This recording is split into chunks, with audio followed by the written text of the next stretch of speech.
আসসালামু আলাইকুম রহমতুল্লাহি ওবারাকাতু। আশা করি আল্লাহ তাআলার অশেষ কৃপায় এবং বিশেষ রহমতে আপনারা সবাই ভালো আছেন। আলহামদুলিল্লাহ, আল্লাহ তাআলার দয়া আমি অনেক ভালো আছি। এই জন্যই রব্বুল আলমিনের দরবারে শুকুর আদায় করে নিচ্ছি আলহামদুলিল্লাহ। প্রিয় ভাইরা, অনেক দিন হয়ে গেল আপনাদের সাথে আমি তেমন কোনো ভিডিও শেয়ার করতে পারি না। এই বিষয়টার মূল যে বিষয়টা ছিল সেটা আমার বাবা মা দুজন একই সাথে অসুস্থতা হয়েছিল। তাদের অসুস্থতার কারণে এবং আমার নানান ব্যস্ততার কারণে আপনাদের সাথে নিয়মিত ভিডিও দিতে পারিনি।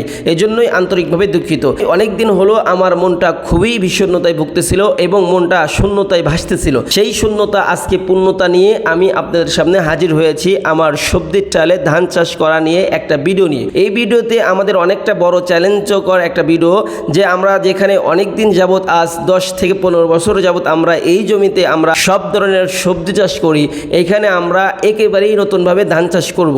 এটা অনেকের কাছে হাস্যকর বিষয় হয়েছিল এবং আমাদের কাছে অনেকটা চ্যালেঞ্জের বিষয় হয়ে দাঁড়িয়েছে। তো যাই হোক, আমরা চেষ্টা করব, অবশ্যই আল্লাহ তাআলা এখানেও সফলতা দান করবেন। আমরা প্রথমেই শুরু করেছি এই জমিতে টিলার দিয়ে আমরা চাষ দিব।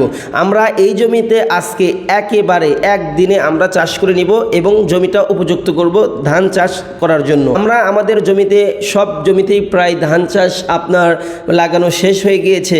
জমি প্রস্তুত করার নিয়ম ছিল আমাদের এলাকাতে, আমরা যে পাওয়ার টিলারটা দেখতেছেন এই টিলারটা দিয়ে আমাদের এলাকাতে দুবার চাষ দেওয়া হয় প্রতি জমিতে, এবং আপনার ধান লাগানোর আগের দিন আমরা 2 চাষ দিই, অনেক ক্ষেত্রে আমরা 3 চাষ দিয়ে জমিটা প্রস্তুত করি। আর এই জমিতে যেহেতু আমাদের ভিটা জমি ছিল, এই জমিতে আসলে আসার মতো তেমন জায়গা ছিল না।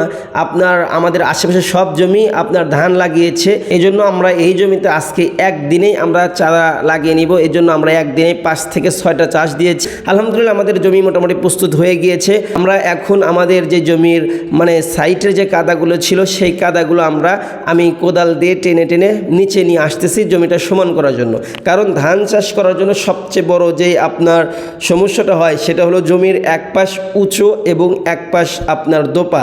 যদি উঁচা এবং দোপা হয় তাহলে আপনার পানি আঁকড়ে রাখা খুবই কঠিন হয়। এজন্য আমরা বারবার মই দিয়ে আপনার এই জমিটা সমতল করার চেষ্টা করতেছি।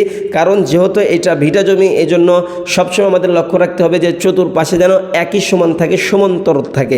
এজন্য আমি খুবই চেষ্টা করে আপনার জমিটা সমান করে নিয়েছি।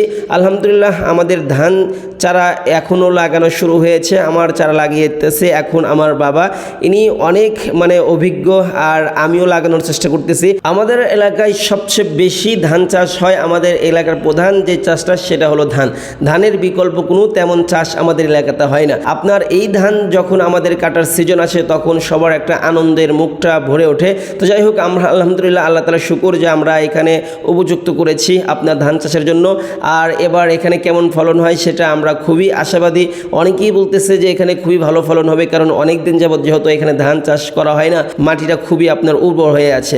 আবার অনেকেই বলতেছে খুবই কঠিন হবে। তো যাই হোক, সেটা তো আমরা মেনেই নিয়েছি। তো যাই হোক, যারাই এ ধরনের কৃষিকাজকে ভালোবাসেন এবং যারা কৃষিকাজ করতে চান আপনারা শুরু করেন। আল্লাহ তাআলা এই কৃষিকাজের মধ্যে অনেক বারাকা রেখেছে, অনেক রকম সফলতার আপনার গ্রান্ট পাবেন। আর এই কাদা আপনাকে কখনোই ফাঁকি দিবে না। আপনি যেই কাজই করেন না কেন, আলহামদুলিল্লাহ সব সময়ের জন্য কৃষিকাজকে আপনাকে প্রাধান্য দিতে হবে। এক কথাই রয়েছে, আপনি যত বড় ধনী মানুষ হন না কেন, আপনার যদি জায়গা জমি না থাকে এবং সেটার সাথে সম্পৃক্ত না থাকে তাহলে আপনি একটা শূন্যতায় ভাসবেন। তো যাই হোক, আমার জন্য দোয়া করবেন, আল্লাহ তাআলা যেন সকল কাজে বারাকা দান করে, এবং আমিও আপনাদের জন্য দোয়া করি। আসসালামু আলাইকুম ওয়া রাহমাতুল্লাহি ওয়া বারাকাতুহু।